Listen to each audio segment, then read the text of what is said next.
Centre point के मोअज़्ज़िज़ दोस्तों, मैं हूं काशिफ और आप तमाम देखने और सुनने वाले नाजरीन को अस्सलामु अलैकुम। दोस्तों, क्या इस वसी और इस कायनात में इंसान अकेला और तन्हा है और लामहदूद वस्तुओं में गर्दिश करते हुए खरबों सियारों और करोड़ों कहकशाओं में कोई ऐसी जगह भी है जहां इंसान का कोई हमसर और इस जैसी ज़हीन मखलूक मौजूद हो? ये वो सवाल है जिसका जवाब पाने के लिए साइंसदान और फल्कियात के माहिरीन कई अशरों से मुसलसल कोशिश कर रहे हैं और इन मंसूबों पर अब तक खरबों डॉलर खर्च किए जा चुके हैं। फल्कियात के कई माहिरीन का कहना है कि कायनात के मुख्तलिफ सियारों से ज़मीन पर बरस हा बरस से ऐसे रेडियाई सिग्नल्स मौसूल हो रहे हैं जिन्हें वो अब तक ना तो समझ सके हैं और ना ही ये जानते हैं कि वो कहाँ से भेजे जा रहे हैं। ताहम इनका कहना है कि ये सिग्नल कायनात के अंदर किसी मुकाम पर किसी खुद कार अमल से पैदा नहीं हुए, बल्कि इन्हें पैगामात की शक्ल में ज़मीन पर भेजा जा रहा है और यकीनन सिग्नल भेजने वाली इंसान जैसी ही कोई ज़हीन मखलूक है। कायनात इस कदर वसी है कि इसकी हदें इंसान के इल्म और इसकी सोच के दायरे से कहीं दूर हैं। कायनात में मौजूद अक्सर सियारे ऐसे हैं जो हमारी ज़मीन से अरबों नूरी साल के फासले पर वाक़ हैं, यानी अगर इंसान रोशनी की रफ्तार से सफ़र करे तो भी इसे वहाँ पहुँचने के लिए अरबों साल दरकार हैं, जो फ़िलहाल मुमकिन नहीं है। माहिरीन का कहना है जिन सियारों की रोशनी ज़मीन तक पहुँच रही है और इनमें से अक्सर ऐसे हैं जिन्हें ख़त्म हुए लाखों करोड़ों साल का अरसा गुजर चुका है, मगर जब तक वहाँ से चलने वाली रोशनी की आखिरी किरण अपना सफ़र मुकम्मल नहीं कर लेती वो हमें दिखाई देती रहेगी। बाद साइंसदानों का यह भी ख्याल है कि मुमकिन है कि वो सिग्नल भी किसी ऐसे ही सियारे से आ रहे हों जो मुमकिन है अपना वजूद नहीं रखते।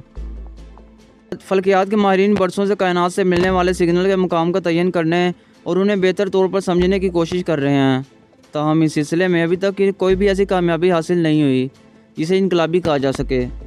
अक्सर माहिरीन फल्कियात को तो यकीन है कि कुर्रे अर्ज़ के बाहर कायनात में ज़िंदगी का इम्कान मौजूद है। वो कहते हैं कि इस ज़िंदगी की शक्ल कुछ भी हो सकती है। मुमकिन है कि वो कुर्रे अर्ज़ पर पाए जाने वाले ज़िंदगी से बिल्कुल मुख्तलिफ हो और इसे जीने के लिए ऑक्सीजन की ज़रूरत भी ना हो। चाँद पर पानी की मौजूदगी के शवाल से इन साइंसदानों की हौसला अफजाई हुई थी जो पानी को ज़िंदगी का एक बुनियादी हिस्सा समझते हैं। अगरचे चाँद की खूबसूरत और खामोश वीराने में उतरने वाले खलाबाजों को चरखा काटने वाली बुढ़िया का तो कहीं सुराग नहीं मिला, ताहम कई साइंसदानों का ख्याल है कि पानी की दरियाफ्त के बाद वहाँ ज़िंदगी की किसी शक्ल के इम्कान को नज़रअंदाज नहीं किया जा सकता। सुर्ख सियारा मरीख ना सिर्फ ज़मीन के करीब तरीन हमसाया सियारा है, बल्कि वहाँ पानी की मौजूदगी का इम्कान मौसमी और जोग्राफियाई हालात ज़िंदगी के इम्कान को तक़वियत देते हैं। कुछ अरसे से मरीख का एक मखसूस चट्टानी हिस्सा, जिसे माहिरीन ने नाइली फोसाई का नाम दिया है, माहिरीन की तवज्जो का मरकज़ बना हुआ है।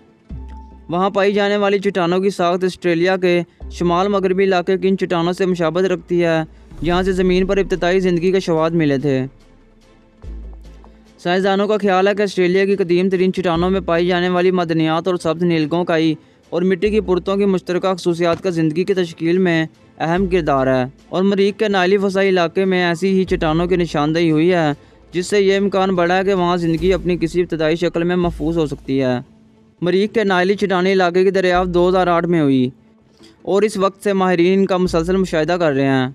साइंसदानों का अंदाज़ा है कि मज़कूरा चट्टानें तकरीबन 4 अरब साल पुरानी हैं और इनमें कार्बोनेट्स मौजूद हैं। कार्बोनेट्स वो केमियाई मरकब है जो पानी के कार्बन डाइऑक्साइड और कैल्शियम, लोहे या मैग्नीशियम के इम्तज़ाज से वजूद में आता है। यह मरकब अब तक दरियाफ्त होने वाली कदीम तरीन हयात की बाक़ियात और इन हड्डियों में भी मौजूद है। साइंसदानों का ख्याल है कि किसी ज़माने में मरीख पर मौजूद तमाम पानी तेज़ाब खसूसियात रखता था, जो ज़िंदगी की मौजूदगी का एक ठोस सबूत है। वहाँ ज़िंदगी किस शक्ल में थी या मुमकिन है कि अब भी हो, ये किसी को मालूम नहीं है, लेकिन अब शायद इस राज से पर्दा उठने में अब ज़्यादा देर नहीं लगेगी। सो दोस्तों, ये थी आज की वीडियो। उम्मीद है कि आपको ये वीडियो पसंद आई होगी। अगर आपको ये वीडियो पसंद आए तो हमारी वीडियो को लाइक ज़रूर करें और कमेंट सेक्शन में अपनी राय का इजहार ज़रूर करें। मिलते हैं आपको एक नई वीडियो में, तब तक के लिए अल्लाह हाफिज़।